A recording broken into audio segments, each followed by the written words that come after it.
Welcome to Medicine Redefined. I'm Dr. Altamash Raja. And I'm Dr. Darsh Shah.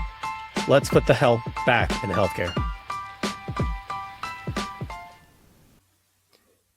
If you're a high performer who wants a clear plan for longevity, performance, and staying active with fewer setbacks, I'm now seeing patients through my telemedicine practice, Refining Health and Performance.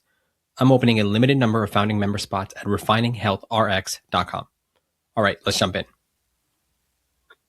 Brian Devorkin, what's up, man? Welcome to the show. It's great to be here with you guys. It's a pleasure. Thanks for having me. Awesome, man. No, the pleasure's ours. You have a really interesting background. When we first chatted and I kind of got to look at your own podcast and the things that you've been up to, yeah, really excited to have you on here. You're now in medical school. You're a third-year medical student. You're at Case Western, correct? I am, yes. Awesome. Cool. What made you choose medical school? Like, what is the problem that you are trying to solve? Because I know you did a lot in your gap year, which we can get into. But what is it that interests you? And what is it that you're passionate about? The problem I am hoping to solve is perspective. And I know there's so many ways and avenues my life could have went to treat this perspective problem, but I think that we have it all wrong. And I think especially when I say we, I mean the America and our culture, is that we live a life towards success.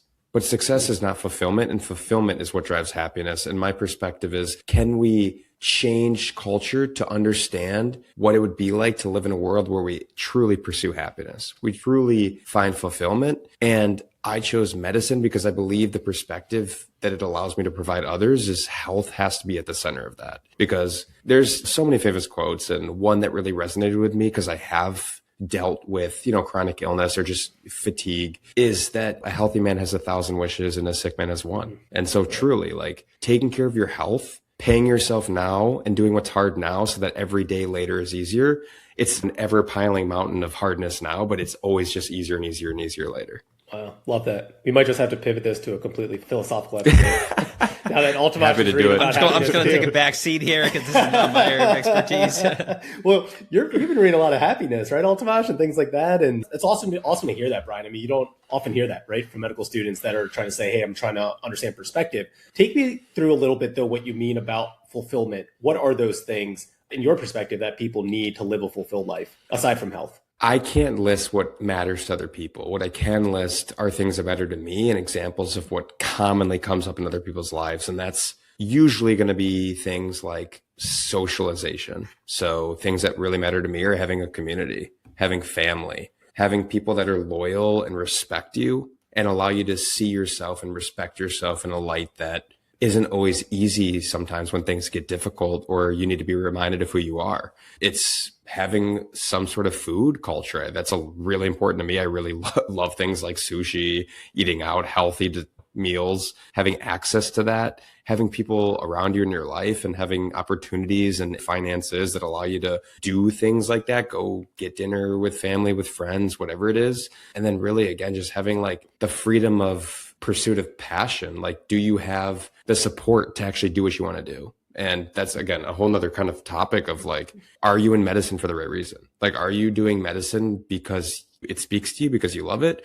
Or is it one of those things where it's like, hey, I'm checking boxes because I have parents or I have this pressure, I want to impress people, or it's safe, or all the things. So there's so many things that can bring you fulfillment, but really at the base of it, it's like, what makes you happy and how can you live a life that allows you to do the most of that with the most things that allow you to feel that? Brian, how old were you when you got this perspective? That's a really good question. I really think that part of me my whole life felt a little different. Like there was this nagging feeling at me. And that kind of goes back to like why I even chose medicine. I think why I cling so strongly to these values and these ideas is because I kind of was that person. And it was by no fault of my parents who like, all they said is work hard, do what you want, we support you. But at the same time, like they were both lawyers. And then I had my siblings who were going to, secondary school and graduate school. And it always felt like, yeah, like I can do whatever I want. But like, really, that means like life's hard. Like choose something that allows you to be good at what you are good at and be sought after and respected. And so medicine, like from an early on was like, I like science and it makes sense. And so I kind of blindlessly followed that. And I would say now to directly answer your question, in my gap year, COVID hit and I was undergrad still. I was like a sophomore going into junior year. And you guys remember like undergrad, sophomore to junior year, you start taking some higher level classes. It gets pretty hard and you're like, man, COVID hits and now things are online. Like I'm really asking myself, like, why am I doing what I'm doing? Because learning is not as fun as it used to be. So to do what I was doing before so blindly, like was easy, even though it's hard. Now it's like, it's difficult because like, why am I doing what I'm doing? Where's the passion coming from? So it had me ask those tough questions. And I think that's when it started to form. That's when COVID hit. And it was like 2020 was a pivotal year of like seeing the light at the end of the tunnel, of that light being like, fulfillment is really important. And what does fulfillment look like? And then I started doing some leadership conferences and all these different things. And that's when it really occurred to me in my gap year going to medical school. I started asking myself, like, really, I like to try and be as self-aware as possible so that no one can ask a question I don't already know the answer to. And it was like, okay, now I know I'm doing it. And now I can kind of see that the end game really is no end game. It's just living the life, and the whole game is about fulfillment. And like every step of the way, just doing what I can to, you ask the question, like, what does that mean? And continuously asking myself that, like, what makes me fulfilled now might be different later, but it's really just continue to follow that. And so there's no chase. It's just kind of staying on that path and allowing the pursuit of passion to really just be happiness along the whole route. You know, what's funny is, Darsh and I think 2 days ago, we were just talking about the self-awareness. Most folks, if not all, I'll say, when they're at the stage that you're in, 30 or, it's just about putting your head down and going hurdle after hurdle after hurdle. At this point, most students are thinking about, oh, I don't know, you call it VSLO or whatever it is, when you're applying for your audition rotations or sub-internships, selecting a residency that you might want to go into. And really, medical school is kind of laid out for you like that. If we just talk about it, it's really not complicated. It's hard. It's not complicated. Your steps are laid out for you, and you just got to grind. And then you keep telling yourself throughout the pathway, it's like, yeah, I will be happy when I match. I will be happy when I match fellowship. I will be happy when I finish. I'll be happy when I become associate professor, blah, blah, blah. And then you get to the end, you're like, oh, shit. Okay, what's next? The idea we've talked about, right? It's just the arrival fallacy that you're never going to truly arrive. And so you have to recognize, and we talked about this before, I think I had mentioned that, you know, maybe there really isn't a light at the end of the tunnel. Maybe we actually have to light that tunnel yourself. Even though I came to that realization a year after being an attending, right, Darsh? I think that's kind of when we did that episode. You have this much earlier on. If you don't mind me asking, how old are you? I'm currently 26. That's amazing. Yeah. I'm really interested in how a 26-year-old, we have a decade of gap between us, arrives at this. I've got 10 years of reading Mo Gadot and happiness and this all night. I was reading Darsh's The Monster You Create again last night. I've got that pinned on my Substack now. And I'm interested how a 26-year-old arrives at this perspective, so to speak. So you mentioned siblings. How many and where are you in that order? I am a middle child, 2 older twin siblings, guy, girl, 29, and then 1 younger sister, who definitely is a younger sister, and she's 21 or 22. So you're like dead smack in the middle. 1 of 4, so big family. And you also pointed to something earlier. You said, hey, like I've kind of battled some chronic stuff myself. You've been a patient. I think that that's a really interesting thing. I was telling my physical therapist the other day, I feel that it's almost necessary for physicians to be patients and actually have to go through the ringer and deal with something difficult, not just themselves directly, but maybe even as a caregiver, like having to take care of your older parents, seeing the bullshit that you have to deal with, maybe like some difficulty fighting some insurance battles. I've talked about that on here. If you don't mind sharing, I'm curious to hear a little bit about that journey and how that affected this perspective that you've eloquently spoken on earlier today. I definitely will resonate before I go into the story itself that, like, you know, with the leadership conferences and just reflection, you really do realize. And as you talk to more people, get other people's perspectives, you only really understand what you understand already. So when you share something, the only way I can understand it is by going based off what I already know. So the power to experience something really does allow you to understand it from a whole different arena and really like feel invigorated and motivated by it. So I agree. You can really treat and understand patients at a very different level when you've gone through it. And a really easy example for the listeners, because maybe they haven't struggled with certain diseases or whatever it is, but anxiety. Like there's some people that might be listening that say, I've never actually felt that. Or if like I have, I don't know if I like truly have, I'll say I have anxiety before an exam, whatever. But when you have anxiety, when you felt panic, it consume you, you can truly understand. And that doesn't mean you have to have a disorder, but just like some people really haven't ever experienced it. And you'll know when you talk to people and it's like, whoa, again, the power to have the relatability, that empathy to truly understand when someone says I'm struggling, Some people want to say like, well, okay, yeah, but you can get over it. It can be very difficult. So again, just resonating on that idea that you shared. In terms of my story, so it was a little bit about the time of COVID again, like just before that hit. I had been dealing with this chronic fatigue for probably 2 or 3 years, and I didn't really know it. I'm in undergrad. Like, you're a workhorse. I'm going to med school. Like, I'm just doing everything. I'm checking all the boxes. I'm studying. I'm doing volunteering. I'm presidents of clubs, whatever it is. You're just trying to build your resume, do what speaks to you, and you're moving. You're having experiences, memories. So I just put it off. I probably am not sleeping enough. I am exercising. Like, I did take care of myself. I don't drink alcohol and I don't do drugs. So this was like, something's probably wrong, but maybe I'm just getting older. It just got to a point where my friends, we'd be going out, and it would be like 9 p.m. And they'd be like, all right, you ready to go out? And I would be on the couch and I would be thinking to myself, like, honestly, I feel like I'm going to die. I never told anyone, but I was like truly to move right now. I'd get up, feel lightheaded, feel like I was going to pass, like, and I was just like, maybe this is normal. It ended up, I did test positive for Lyme's disease. And so I was struggling with what I believe to have been chronic Lyme.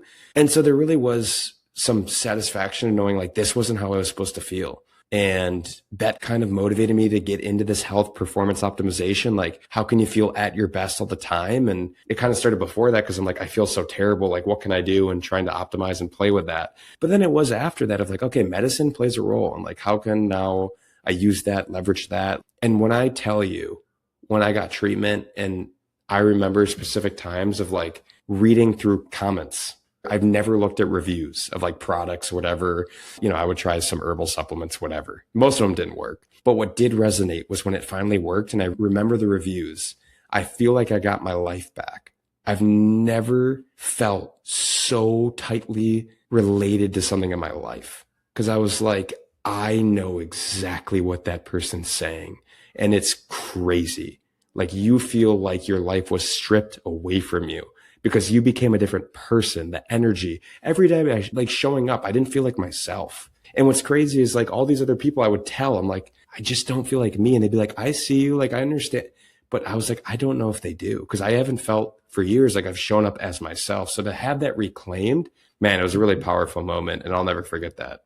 Yeah, what you're speaking about is agency, right? I think I try to explain this to the trainees that I work with, especially because we see a lot of patients with chronic pain. Well, that's my number one thing I do, musculoskeletal medicine. And so patients would come in with an injury that's just converted into something that's been lingering forever. And before you know, you've got one thing, nagging thing. You talked about that high performer who has a lot of anxiety, maybe a little central sensitization, and they can't do, or they can't perform the way that they could before. I forget who I was talking to. Oh yeah, a previous colleague who is now turning 43. We were just talking about managing his symptoms, whether or not we should think about doing TRT at this stage in the game. And we were talking about, hey, are you comparing yourself to your 23-year-old self? And that's what high performers do. They're always like, yeah, but 20 years ago, I could do X, Y, and Z. And it's like, okay, that's how life works.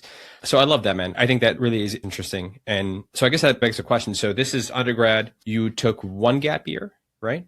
Correct. Yeah. One gap year. And at that point, you decided you're going to go do research. Talk to us a little bit about that process. How did you arrive there? You worked with somebody who's really well known in the world of quote unquote longevity and just extending lifespan and health span. And so walk me through that process a little bit. I would actually correct you only in that most people assume because of who I worked with. And I'll be like, yeah, I worked with this PhD at Harvard. His name was David Sinclair. And say, oh, so he did research. I told myself going into my gap year, I'm like, I want to find something meaningful. Like this gap year, I want it to be a year where I can truly say I did exactly what resonated with me and allowed me to feel like that year off was a year well spent. And so it wasn't research. It was actually starting a longevity coaching company with David Sinclair, who is a researcher known for his research, famous for longevity research, but he also has so many different health ventures and different companies and all the such. But so I started a company with him when I was at Michigan still, and then went to Boston to basically go full time and do that with him and kind of boost it. And it was an amazing experience. So I was really thankful to be exposed to that world. It showed me things that resonated with me, things that didn't, that I'll take into my practice, other things that I won't.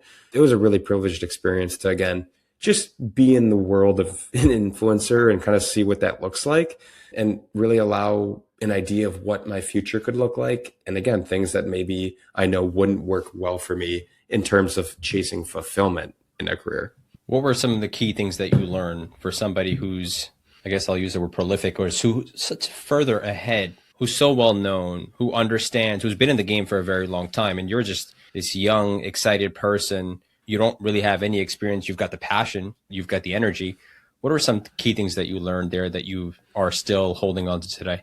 I think, and this is again and again what I embody. And so like people that know me, I try and live what I preach. And that is really just like wellness. And that's exercise, nutrition, sleep, I just had to ask you to get off the treadmill. So that's for sure.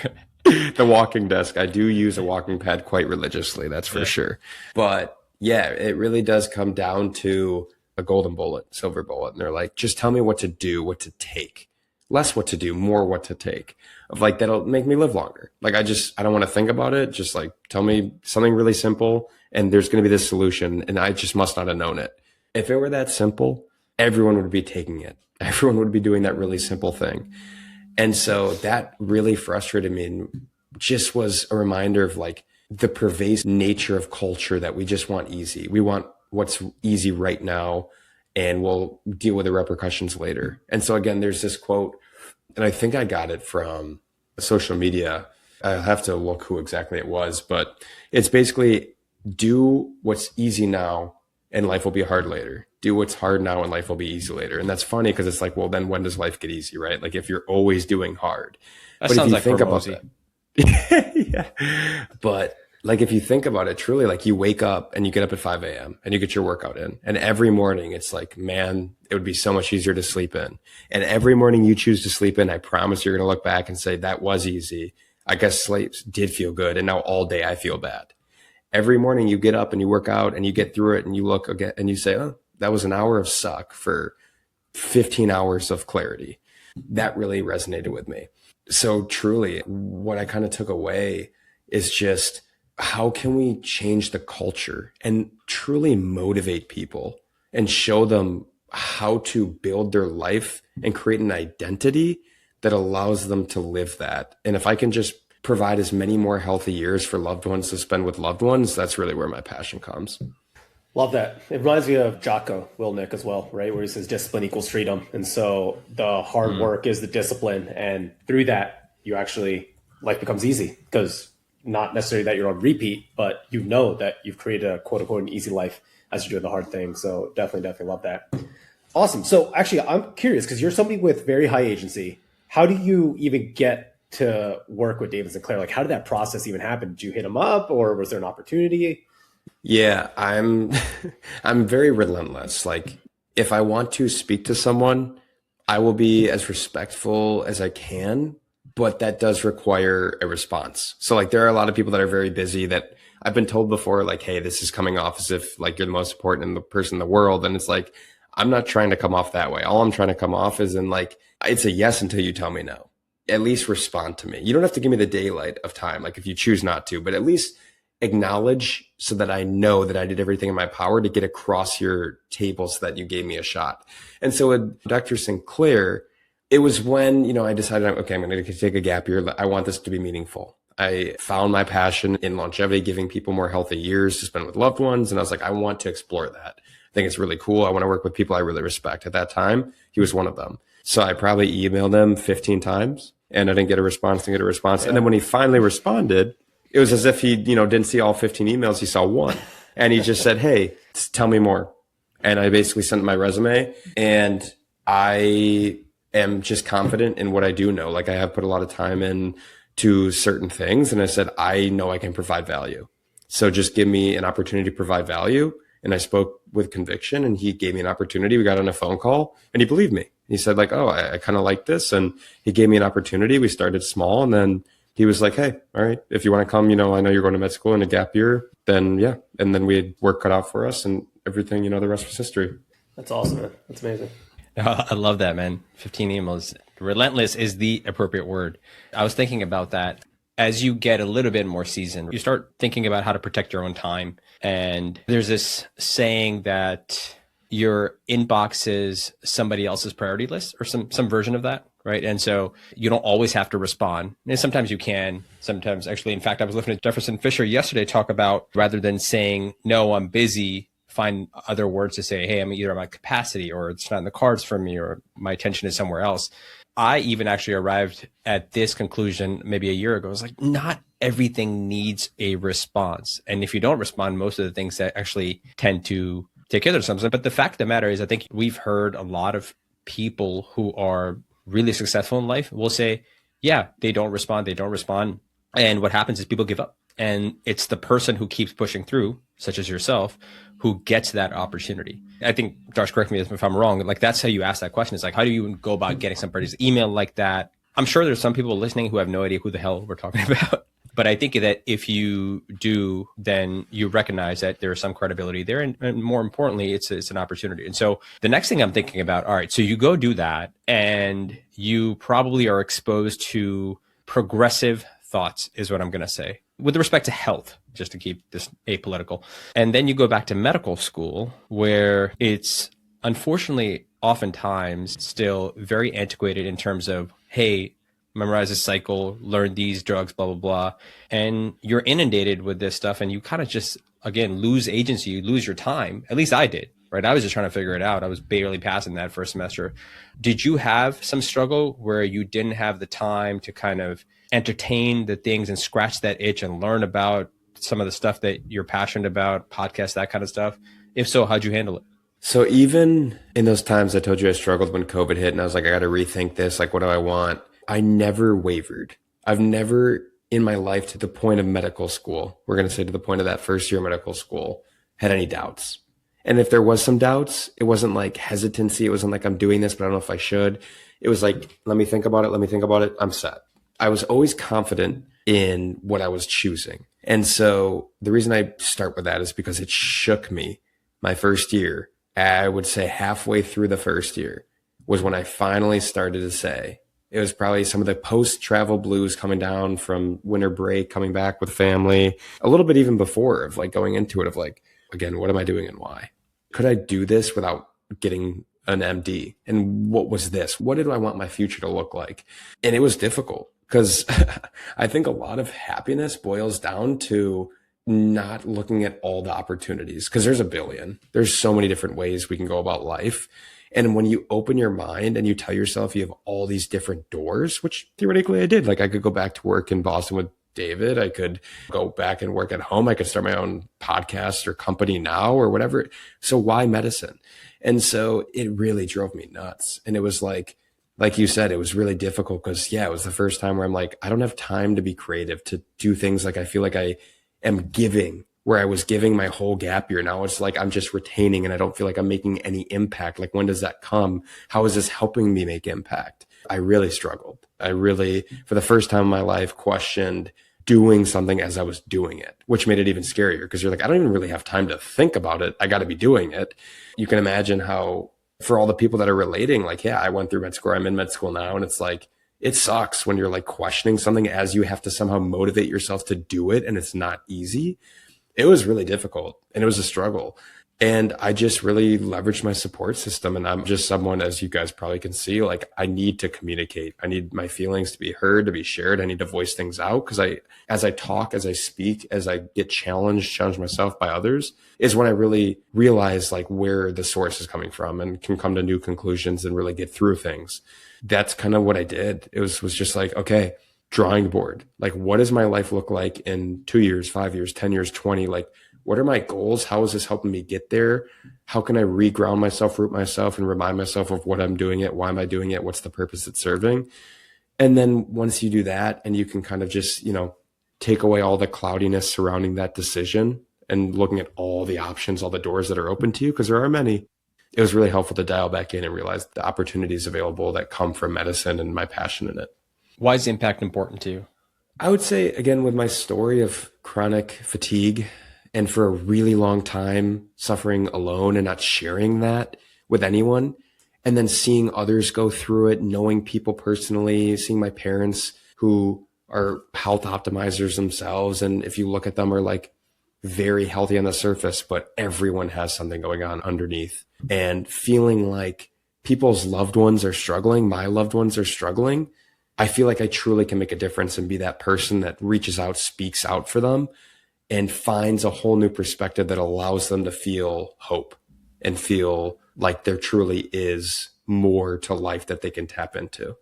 I guess maybe you having worked with starting a company, you said a longevity coaching company, maybe we should define, I'm actually curious to hear your thoughts or your definition of it. How do you define longevity to people? How do you explain it to somebody who's never heard of it? I'll explain it two ways. I'll start with what I think most people would explain longevity as, and then I'll explain it how I viewed it as, because it's more aligned with my passion and what I was trying to get out of it and provide in the role. I would say in general, when you think of longevity, it's optimizing your health to provide more years on this planet. And in general, you could argue that within longevity, there's inherently a health span, which is just you feel better with the years that you're given that are also extended. Depending on who you're working with, I was working with David Sinclair. He also would definitely lean a little bit more towards like, we're looking for healthy aging, yes, but also life extension, like truly remarkable, pivotal, like, you know, the longest person's lived to whatever, 120 or something. Maybe we've calculated based on science, 150 would be the max possible life. How do we go beyond that? My passion, how I define longevity, is really going to be having as many healthy possible years on this planet that you want to be here, feeling at your absolute best, so that when it is your time, you're completely content and you're carrying your luggage, putting your luggage on overheads and planes, playing with your great grandkids, whatever it is. And so I really do emphasize health span, because for me, it really just is whatever's written in our cards for how long we're going to live. We do have some impact on that, but I just want those to be good years, healthy years that you are able to do everything you want to do and aren't limited. It's funny. Of course, I'm biased when I say this, and I think that PM&R docs are the first longevity docs, because if you think about it, the entire specialty is based off of health span. That's really kind of what you're looking at, right? Somebody has a spinal cord injury, a stroke after the fact, and people who don't know, physiatrists, that's some of the buzzwords we talked about: function, improving quality of life. Somebody's experiencing disability and you want to help them regain function. And when we hear the word disability, you're thinking something catastrophic: stroke, spinal cord injury, Parkinson's, that kind of stuff. But I talk about this often, to the baseball player who's throwing 100 miles an hour and now maybe has, maybe a labral tear, is now throwing 92 miles an hour. Like, that's a disability. In fact, from a workers' comp perspective, that is a disability, right? If you can't do your job. I think improving quality of life was the number one reason I got interested in this as well. And health span, kind of we talked about, is like, okay, how robust could those last 10, 20, 15 years be? Of course, if you do that and then you get a couple extra years, that's nice too. But it's really adding life to those years rather than adding years to life. I couldn't agree with you more, man. But I think that actually answers my question of why you chose PM&R above else. Is that why? Yeah, it's funny you say that, because every time I try to describe like what my passions are, what the kind of impact I want to leave in as medicine, what I maybe see as my future career, there's like, like functional medicine or like lifestyle medicine. And like, what's funny is that PM&R is functional medicine. Like, it may be in a little bit different way of than functional medicine's actually carried out, or like the term is used in that. But when you talk about functional medicine and restoring function, providing function, yeah, that's literally the basis of PM&R. And I couldn't agree more that I think it's such an amazing and expanding field that provides the opportunity to do exactly what we're talking about. Let me ask you another question, man. I think the semantics are really important with this stuff, because it's shorthand for us to be able to communicate, hey, here's what I'm doing. And I imagine 20 years ago, I mean, Darsh, you'll know this better because one of your mentors, Dr. Crocetti, was in this, right? He's like one of the pioneers. Functional medicine didn't have a bad rap. And people would say like, oh, I want to be able to communicate looking at the big picture and practicing good quality medicine, not being dismissive, being open-minded, everything that we like to talk about on the show. And what am I going to call it? Oh, I'm going to call it functional medicine. Now, when you go out and try to say functional medicine, quite honestly, like, I have paused when somebody says, oh, so you're interested in functional medicine. I say, well, just because there are enough people out there who are going to just say, oh, that means you're a quote unquote quack. I hate that term, but that's what they'll say. And then, so I think a lot of people started pivoting to saying, oh, I do longevity. And longevity was still somewhat quote unquote pure in that regard. And now that's, for a variety of reasons, that's somewhat tainted as well. Some very recent reasons. Yeah. Maybe we won't get into that today. And it just gives me concern that, like, I think that we've talked about this before, Darsh, is like, I mean, we just look at it as, hey, man, there's good medicine and there's not so good medicine. And so I think we're probably going to take full circle in this, where people are just going to come back and start identifying with your core specialty again. So I think I'm looking forward to that day. I'll give my perspective, and then I'm curious what you guys say to this, but I resonate with that a lot. And that's kind of the reason where it's like, I really like the longevity experience I had, but why I'm not going into longevity medicine is for this kind of similar reason. And I feel like you just see, like, for example, we'll just use this kind of made up example of like vitamin D. A paper comes out and it says like reduces cancer by 50%. And all of a sudden, like, you'll just have one paper and then you'll have this functional medicine doctor. And not to say it's the whole field, not to say it's everyone, and maybe it's not even functional medicine, but I just feel like there's this idea that like one flashy tip of the iceberg paper comes out, which maybe isn't the best example or like doesn't really look at high quality evidence. And then we just like say, okay, your cancer risk decreased by 50%. Just go take vitamin D. And it's like all of a sudden they're miracle workers. You guys are a little bit further out of medicine. So I'm curious what you're going to say to this question. The question being, how does this happen? Because like I'm in medical school now and I'm like, they teach us enough to know like the body of literature to really understand like we shouldn't just draw these, like that's a crazy conclusion. I'm sorry. In almost every case, like nothing is that impactful, almost nothing. So I like look around at my peers, like which one of us is, or maybe me, like are going to be the people that start doing that? I don't really understand how that happens so pervasively. I mean, I'll speak from the community setting. Again, I think a lot of medicine has turned into a game with financials and how to make money. You have your PCP, then you have referrals, and then let's say you're Parkinson's, so neurological specialist, they have autonomic dysfunction, you have your cardiologist. Awesome. There are people out there though who are saying, well, I can treat Parkinson's, but wait, I can do all of that. So why don't you actually come to me? But in order for me to have an umbrella term, I'm going to call it longevity, or I'm going to call it neuro rehab, or whatever it might be. But in order to differentiate now, well, what can I do different than a combination of a neurologist and a cardiologist? Well, they might not know supplements, right? Oh, but there's this paper. And then it's almost like audience capture, I feel. In order for you to become validated as that physician that takes care of whatever that patient may have, you almost have to trick yourself into believing that you are providing the best type of care. Because you might not be doing harm by giving the vitamin D, but you sure as hell aren't doing as much benefit as you think you are. And people can go to sleep at night knowing that, hey, at least I'm not causing harm. But the patient may have gone 2% better and I'm making money in the end. And now I get a word of mouth referral, et cetera, et cetera. So that's how I typically see it, especially here in Tampa, because it's a huge wellness community. I mean, med spas are popping up, bathhouses are popping up. It's left and right, aesthetics, whatever it is. But that's kind of what I'm looking at is like, what is the game that they're playing? How are they marketing it? More and more are to come. So it's going to be interesting to see. I guess I'll add to that. It's interesting because it could be a really slippery slope, right? So if you are that person who is interested in thriving instead of just surviving. So medicine, we talk about sick care, right? We're going to ask you that question at the end. You talked about optimizing, use that word. Again, feeling your absolute best. And if you talk about those high performers that we were referencing earlier, like they're comparing themselves to maybe 5-10 years ago. And they're like, no, I do think this is achievable. In fact, I was talking to a friend today who was like, yeah, I'm not scared of 30. He turned 26 this week. He's like, I'm not scared of 30. Yeah, I'm going to get better and better. I was like, all right, we'll talk to you in 4 years. But I think that it's all about signal to noise ratio, right? And so I think the astute clinician, one who is not lazy, one who is going to do the due diligence, is going to look at that paper, maybe tear it apart, or at the very least, like read more than the abstract or just the headline. The reality is that we're getting lazier and lazier. We'll talk a little bit about artificial intelligence. We were talking about that earlier. We just want to be able to say something, put a little quick prompt in, and we want the information served up to us. We don't want to do the work. And so that's only training us to do less work than we had to before. Like shit, like nobody does Google searches anymore. We're just putting it in ChatGPT, asking that question, and you want that to go fetch the information for you, perplexity.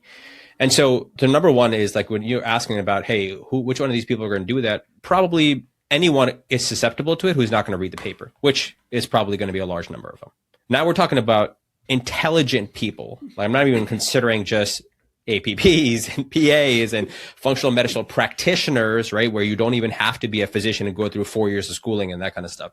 But even within, let's just say the folks who've gone through the rigorous training and residency training, yeah, to Darsh's point, man, it is a business. And it gets really interesting. It's like, it's a 2x2 framework. And you're like, hey, if I really want to help somebody get that extra 1%, get that extra 2%, and the harm is potentially low. I mean, there's maybe some financial harm, but the patient gets to make that decision, right? The consumer, I'll call them, they are an informed consumer. They're going to make that decision. Who am I to kind of tell them what they can do, cannot do, right? I mean, patient autonomy is big. Some of those, what is it? Beneficence, like I forget what those things are called, like that's gone, right? Like you have to let the patient make that decision.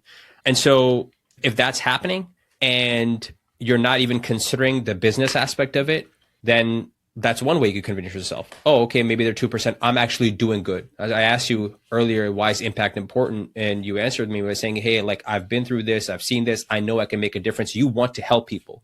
I think most people who go into this field at some level, and there's a spectrum to that, have that desire to make a difference in somebody's life. Maybe not large scale, maybe at one person's life, and help in some altruistic motives. And so that's a story you can tell yourself. And then if you stack on top of that, now you are getting paid, like Darsh said, it makes it even easier and easier. Where it gets really scary for me is when, Darsh, you and I were talking about NAD this morning, is, when people start engaging in some of these practices just because the harm is low and the primary reason is because it's a lucrative practice. I'm not here to judge anybody because the reality is it is a business. I was just looking at my debts yesterday. My student loans are over 400,000 now. So yay. Yeah. Congrats. So, yeah, thank you so much. I break that mark. Super excited. So I'm not here to judge anybody for that. I'm just a bit more conservative. I think helping frameworks is really important. I get a lot of questions about patients, and this is relevant here, is talking about peptides, right? That's like the thing now.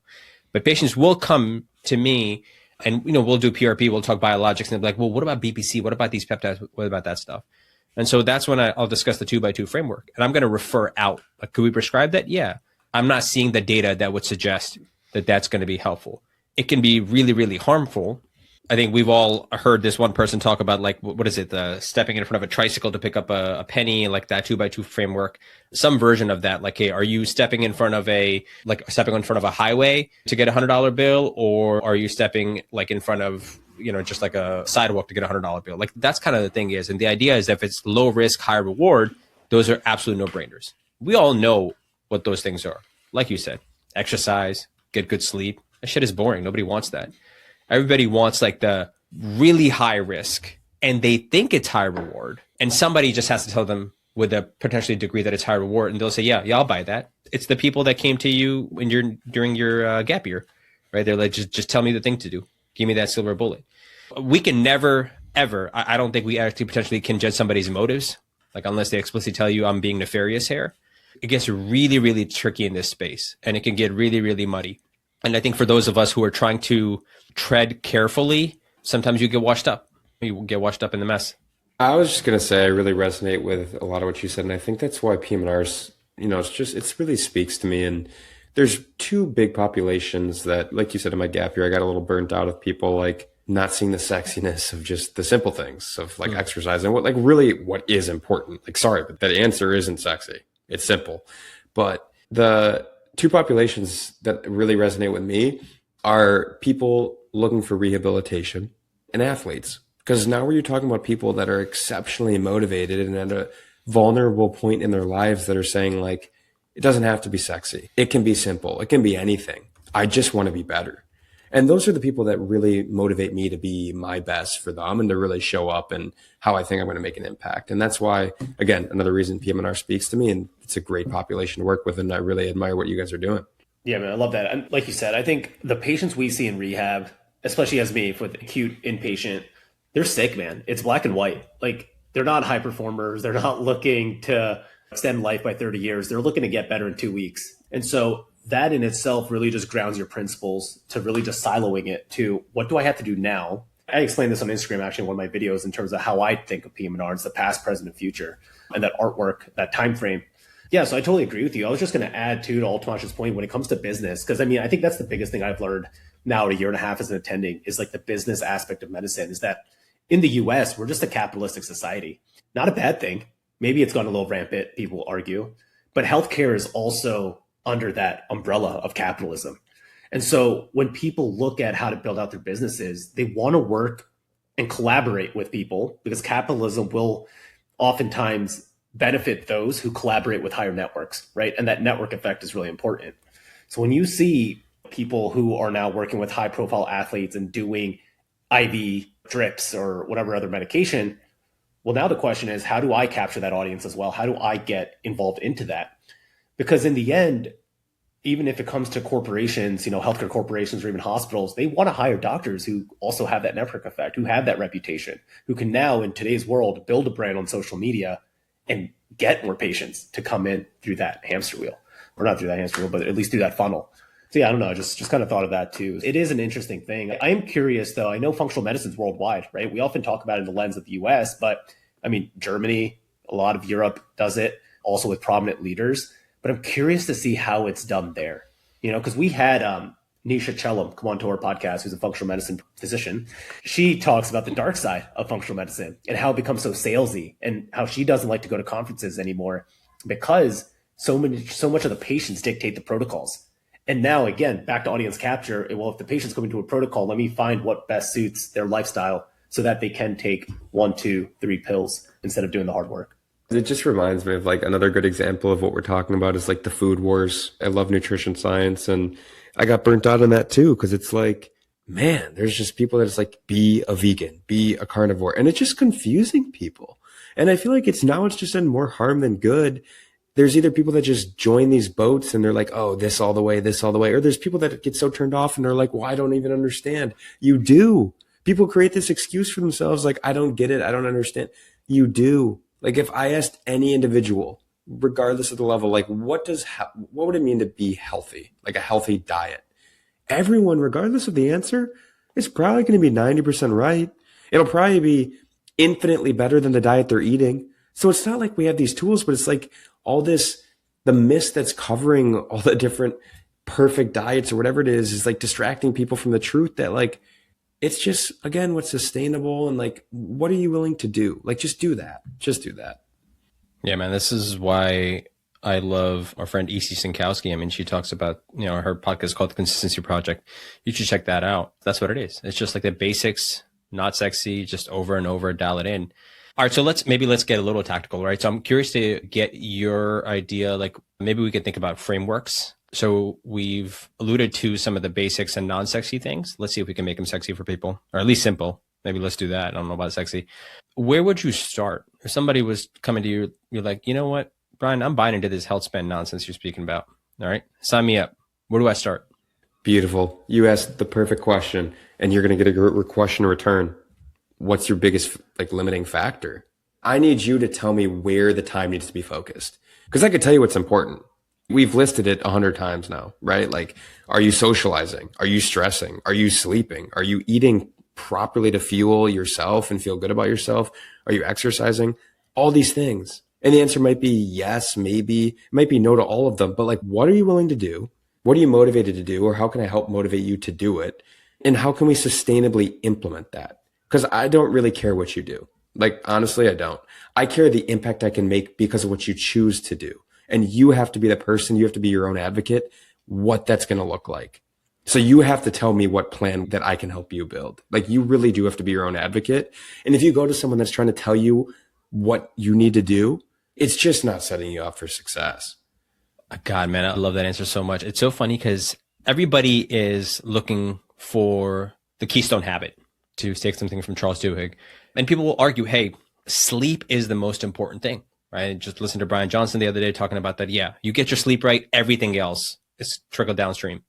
Others will say, look, exercise, right? We know that there's literature out there that suggests that if you get poor quality sleep and you get a good workout the next day, it's going to make you smarter. BDNF, all these kind of people throw some words out. Others will say, well, nutrition, you're only exercising 1 hour a day.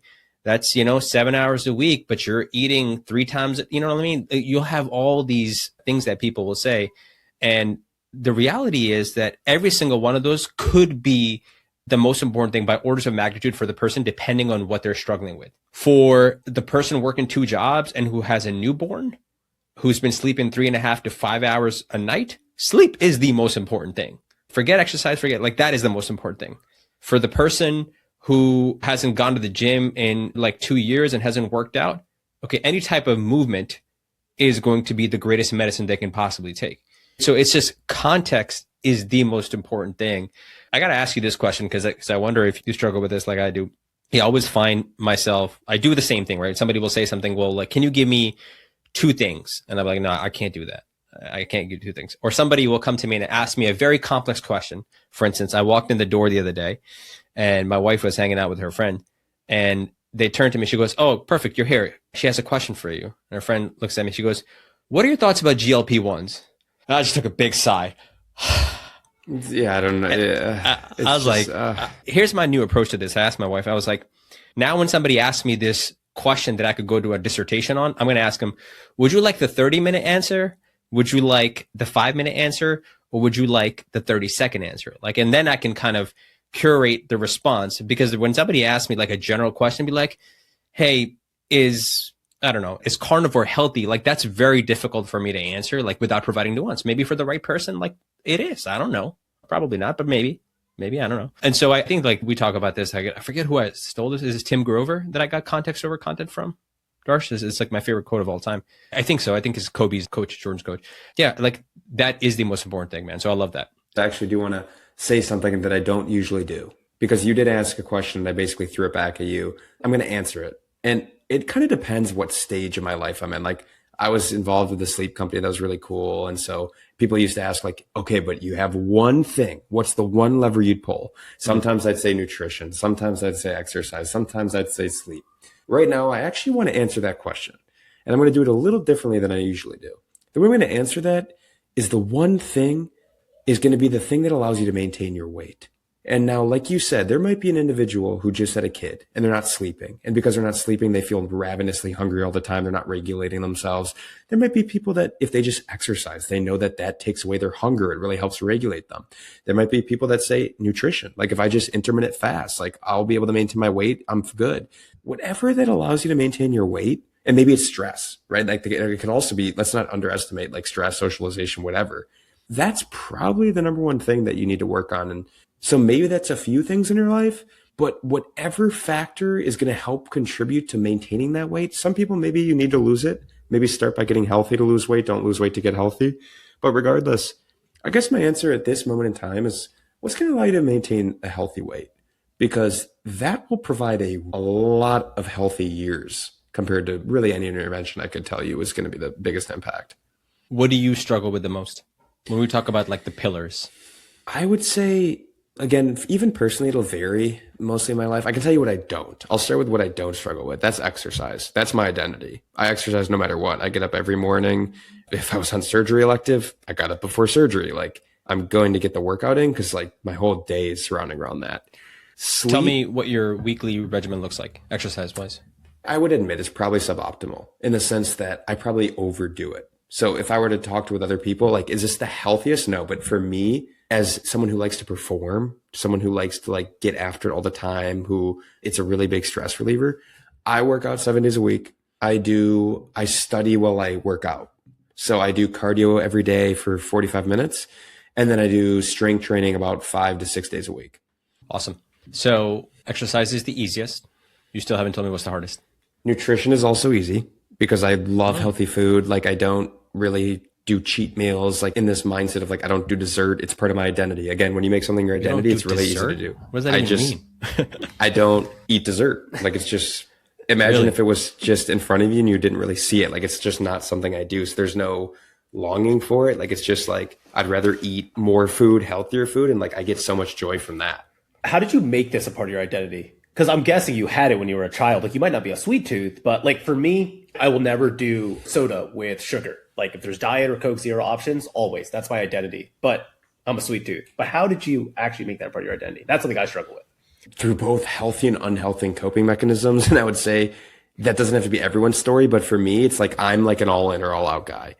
So like it started with way back in high school, I gained weight. And it was like my trainer every day was like, eat a lot, eat a lot, eat a lot. And so I was eating, pounds of meat a day and whatever vegetables. Just, he's like, put pounds on, get stronger. I played baseball. I was like, I just want to I'm going to do whatever you say. And so again, I got super into it. Gained in like 2 years, 40 pounds, was the strongest I've ever been. And I told myself, like, this is a lot of weight. Like, I probably don't need this weight. So I stopped playing sports, went to college. And, after my freshman year, I'm like, let's lose it. When I started that journey of like, and weight loss is hard. I was rigid and I said, I'm going to follow it to the T. Like, I want to do this right. Like, I want to experiment. I want to try these things. So I tried all different things. And I said, that's when it started to form. It's just like one habit after another and habit stacking, and then saying like, I'm choosing this relentlessly. And then all of a sudden you look back and you look years later and they're like, it just happens. Like when you choose something and you say, I'm not veering from this, like this is my path, steadfast, like that's how you make something your identity. That's how something sticks. And that's the easiest way to go about living, because then it just takes away any choice. We talked about, this choice frustration of like, if I was sitting in an ice cream store or if I was whatever, like it's hard. There's so many flavors. What restaurant, what ice cream parlor do I even go to? Like there's so many options. Not when you just eliminate that and you just take what's in front of you and you really boil it down to like, this is who I am. This is what I'm going to do. This is what makes me feel good. And then it gets rid of all the distractions. I think you mentioned that your parents were into kind of the health and wellness stuff as well. So did you guys have discussion around good nutrition principles growing up?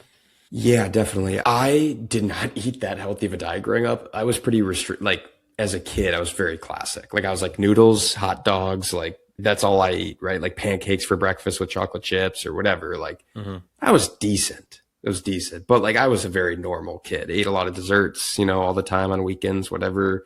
And I think, and I talk about this with my partner all the time, and this is just one opinion and I'm no parenting expert. You guys are definitely in the realm of that. Like this, I know I might be overstepping here, but I tell her like, this is how we're going to raise our kids.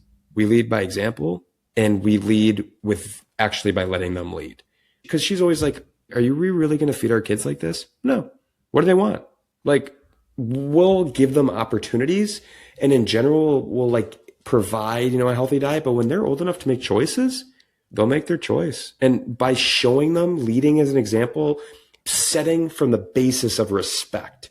If they respect us, we respect ourselves, the way we show up, not fake, but real ourselves, authentic. I think that's how they make the best decisions. And my parents never pushed me to do anything, but I respected them a lot. And so when it was like, hey, I'm 12 years old, I'm training for baseball for the first time. Like, why am I eating like this? Dad, why did you let me eat like this? Like, I see what you're doing. Like, why are you doing it? Like, what is health? Like, I want that. I want to do that. And that's honestly how it started. It's just like respect and realization, and then just taking it into my own hands. Yeah. I mean, modeling is the best way to teach anything if you're trying to impart. I've learned that. It's crazy because like my daughter will sometimes, she'll see me making up this like weird protein shake. She was like, oh, I want some. And then she'll drink it. And you could tell by her face that it's horrible, that she hates it. And I ask her, do you like it? And she'll go, uh-huh. Like, it's okay. You don't have to drink this, sweetie. It's all good. One day it'll be heaven. She'll know one day. Yeah, I love that, man. I think that really is good perspective. I still didn't answer your question, and I realized that. So just going back, the answer to your question, currently what I struggle with the most is probably healthy relationships. We've talked a lot about things that aren't super common in the medical school world. And I feel very frequently the effects of that and feeling like it's really hard to find community here. And I'm someone that's very forthright. I try and network with anyone, everyone. And it can be really hard. Like a lot of people don't want to change. A lot of people are really comfortable with what they got. And so it just feels like a lot of times I'm on the outside. And so I've definitely struggled with that. Again, to anyone else who's struggling, applaud you, keep moving forward. I know you're not alone. It is difficult and it's real. So I get it. Yeah. I was going to talk about lonely chapter, but go ahead. Because I definitely think. Well, I was going to ask him, because you brought up your partner. Does she resonate with some of this stuff, or is it a little bit of a tension between you guys on this? Definitely not a tension. I'm very lucky, and we have a very open, communicative relationship. And, we go back and forth about a lot of things. We really understand each other. She really understands me. So she understands where I'm coming from, what I'm saying. She's seen a lot of this. She gets and can kind of support me through it. And she is just, I'm again, very lucky. She's a supportive partner in that sense. But she's also very lucky, and she's on a more traditional path. And so she does have really close, supportive friends that are very loyal and everything she's looking for, and couldn't make me happier. It's been harder for me to come by. And so I've definitely needed some more support at times for that. Would you describe yourself as somewhat an intense person? When I hear intense, I feel like there's an undertone of scary. And so I prefer passionate. So I would have to answer yes with intense. I would say probably, from other people's perspectives, I would probably say that they would describe me as maybe intense sometimes, but I think passionate would be the better word. I'll tell you why I'm asking. I agree with you. I'll share a little anecdote. Earlier on in my relationship, I think my wife, well, I'll say this, right? So what I struggle with the most is nutrition, especially now. You got a toddler at home. Sometimes, she's got snacks. And if I've just woken up from like a little nap and it's just like hungry Altamash comes in and he could down an entire bag of veggie straws. Like you wouldn't be able to like believe, Stay out of his way. Yeah, you got to get out of his way, or you got to knock him out because he could do a lot of damage. But so the only approach that really works for me is meticulous calorie tracking and like weighing your food. Like I have a scale to this day. It works for me at this point. I'm pretty intuitive of like how much, but it gives me a sense of direction on a day-to-day basis, but also like, it works for me, right? That's kind of what you talked about. Anyways, when my partner initially saw me do that, I think she kind of freaked out. And she told me later on, she admitted, she was like, oh my God, am I going to have to live like this for the rest of my life? Do I have to weigh my food? And I think she finally, when she got the courage and she said, hey, listen, I can't do this. Like, I don't know. And I said, nobody's expecting you to do this. In fact, I don't want that. Like, we don't need two of me's walking around here. Like, this world would be horrible. Like, we need the exact opposite to kind of bounce off that energy. That being said, though, certainly there are some points, right? Especially when you get kids, right? Because I think that we talked about, or at least Darsh and you and I have talked about, is like the best way to make a change is to kind of curate your environment in such a way that, you don't have to have a lot of friction. Sometimes it's hard, but I think you use an important word, support is really important. Understanding is like, okay, that's your path. You like that. That works for you. Maybe you struggle with those things. I don't struggle with that. So I don't need that strategy, but how can we support so you could be successful and I could be successful? And then hopefully if you do have kids in your future, all that shit's going to go out the window and you're going to have to figure out a new way out how to do it. But that's cool, man. I really like that. Appreciate it. Yeah, it's and your story is very relatable and a kind of a different sidetrack, but I'm just curious if you have struggled at all with, because I've done calorie tracking before, and I'll be the first to admit, again, as someone who gets super fixated on things, it can be difficult. Like it's an enlightening opportunity to really see like, oh, what is a calorie?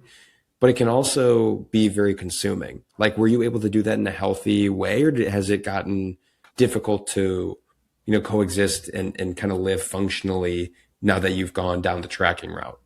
There certainly was a period where I think it had become unhealthy and it was because too rigid. I guess speaking frankly, probably the time that she saw me doing it, it was a little too meticulous, too hard and fast with those rules. But now I'm at the point where it's not. Like if I'm traveling on the weekends, which I do almost every weekend to go see my parents, I don't take the scale with me. I'm not. I have a sense, and I'm like, listen, if I overeat by 200 or 300 calories, that's fine. If I undereat, that's fine. It's all good. You do get to like, I think a point where, again, you have an intuitive idea of like how you're eating. You can tap into some other signals. You don't have to actually have that. I think one thing that I struggle with, like, again, just growing up, is just that eating thing was really, really difficult for me. And there were some psychosocial things probably there as well. Like, probably being bullied, like as a young kid a lot with my weight and stuff like that. That was a real challenge for me. And so that probably made things harder. But I think once you develop those skills and you also recognize that you're resilient, and you also recognize that, hey, being so rigid is probably ironically actually robbing you of that health span that we're talking about. Like that's more detrimental to your longevity than, I don't know, getting your macros right or staying underneath that calorie threshold. So you're maintaining the weight like you spoke about. You know what I'm saying? So I think I'm in a good place now for sure. It's great to hear. And yeah, I would just, because this could be a whole nother podcast on its own. Mm-hmm. It's so many podcasts, but I would just say to the listener, like, if you resonate with this, and like I totally do, I've been there, just be careful hiding behind the blanket of health. Because for a long time, I feel like it was like, what's wrong with this, right? Like I'm calorie tracking, but that's healthy. Like, because I can maintain a weight, like it is causing me to eat healthier. Like, so what's unhealthy about that? And my simple answer is just like, look at what it's doing to you. Look at the rigidity, look at the stress, look at the underlying anxiety, look at the inability to adapt, to be flexible, to go out to dinner with your loved ones, to just travel without even having to be able to not think about certain things, prepare. So if you need help or just acknowledge what's going on, just again, awareness is critical, and know that it's not easy. And, there are people that have been there, and I'm one of those. And it sounds like, Altamash, your story is very relatable. You've been there. So you're not alone if you're listening. Love that, man. It gets better. It gets better. It sounds like you're in a lowly chapter. What Chris Williamson would call happens when you're pretty wise at 26, and Other people at 26 are not thinking about parenting and are probably eating dessert or partying, drinking after exams. I could tell you because I was one of them. But it does get better. It does get better as you get more into your niche and you start to connect with like-minded people, and that network effect grows. Yeah, it's always going to get better. Okay, speaking about longevity, though, I have a question for you. Would you want to live forever if you could? No. Simple answer. Just no. Because it's kind of like, and this isn't a great example, but it's like one example is me and my partner have talked about moving to warm weather. And it's like part of the nice thing about not always having year round warm weather is like you gain an appreciation so much for the warm weather when it's gone.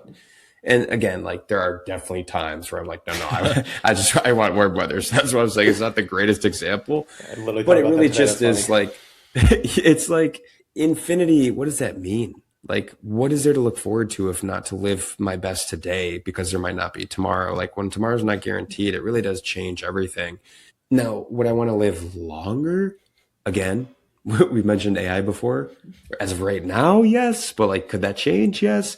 So again, the simple answer is like, you can only be happy because you understand what being sad is, right? What would happiness mean? So again, really is like, what is life if not based on the fact that it's not for forever, right? Absolutely. I actually wrote a Substack article on this, right? Given the concept of longevity escape velocity, right? So for the listeners, longevity escape velocity is basically a point in time that comes where for every year that you're living, you're actually, how do I word this?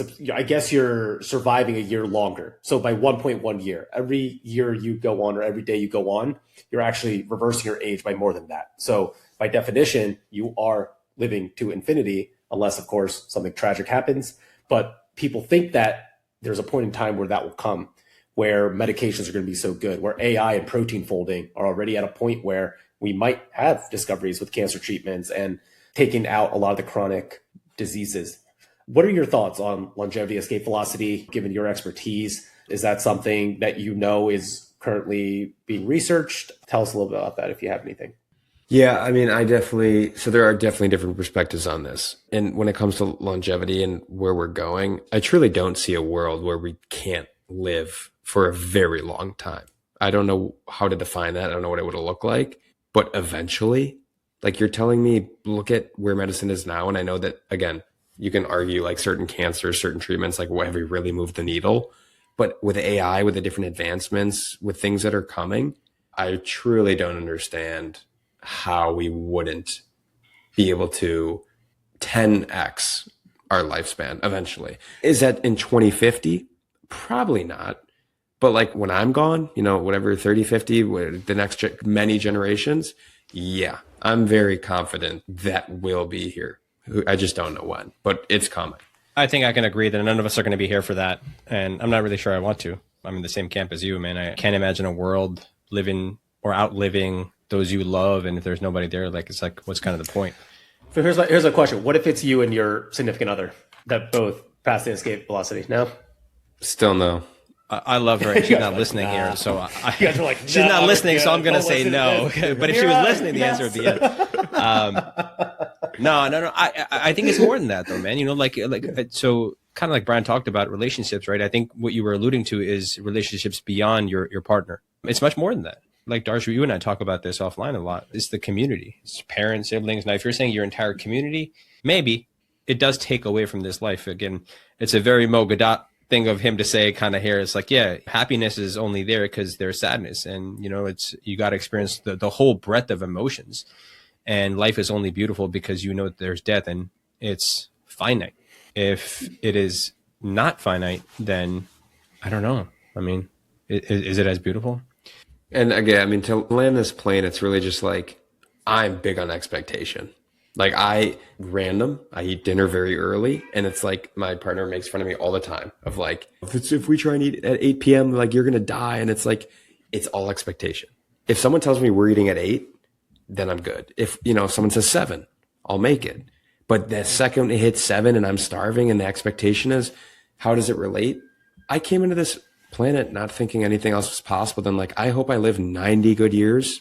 I hope I live 90 functional years and probably keel over one day, still ahead.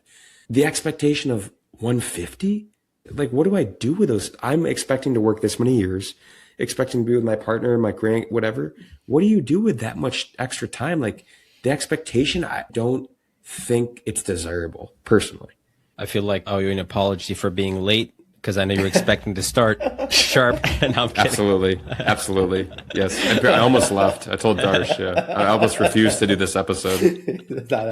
I appreciate you just sticking around, dude. Brian, this has been amazing, man. I got to say, I'm really impressed. I wasn't partying at 26 and stuff, but I certainly wasn't having the type of introspection and insight that you shared with us today. And that I'm sure that you have quite a bit. But I agree with Darsh. I mean, I think that the lonely chapter is tough. I mean, in some ways we're kind of going through that. I'm glad that you were able to connect, and I'm super excited to do this again with you, man. I'm kind of excited to follow your journey and see where you are, and we'll certainly do this again.